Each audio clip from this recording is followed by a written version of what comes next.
जे आपण नगरपालिकेच्या आणि सेलू नगराध्यक्ष म्हणून मिळवलेला आहे. काय सांगाल या निमित्ताने? नाही नाही, काय सेलू शहरामध्ये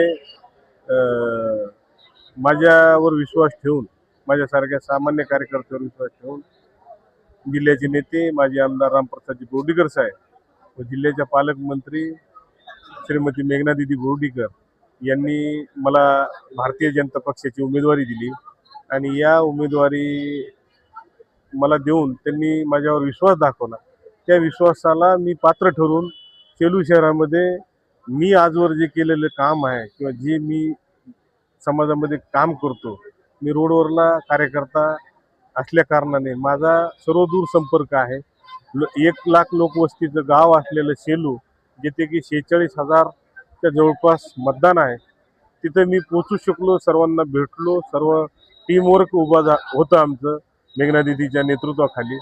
आणि माजी नगराध्यक्ष विनोदरावजी बोराडे यांचं सुद्धा आमचे पॅनल प्रमुख होते.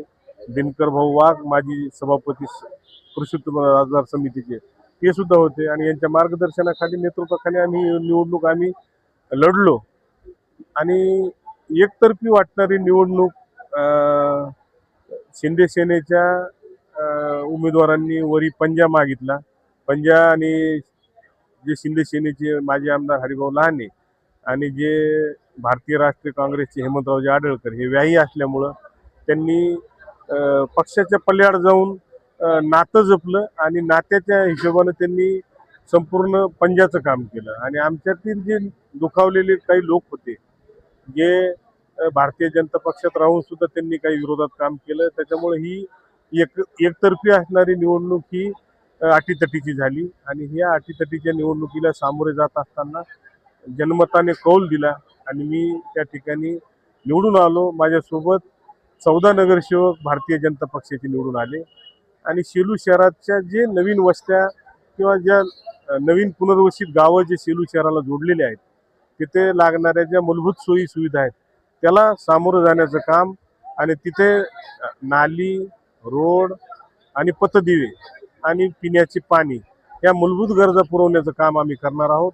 सेलू शहर हे सांस्कृतिक आणि शैक्षणिक शहर आहे. त्या सेलू शहराला आम्हाला निश्चितच पुढे घेऊन जायचे विकासाच्या दृष्टीनं.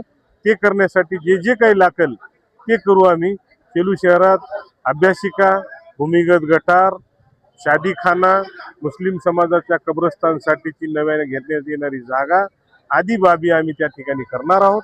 आणि त्यासाठी मेघनादिदी आणि आमचं राज्य सरकार, देवेंद्र भाऊ फडणवीस आमचे मुख्यमंत्री हे सदोदित आमच्या पाठीशी राहणार आहेत. आणि त्यांच्या मार्गदर्शनाखाली आम्ही तिथं ते विकासाचे कामं करून पुन्हा एकदा लोकांची मनं जिंकण्याचा प्रयत्न करणार.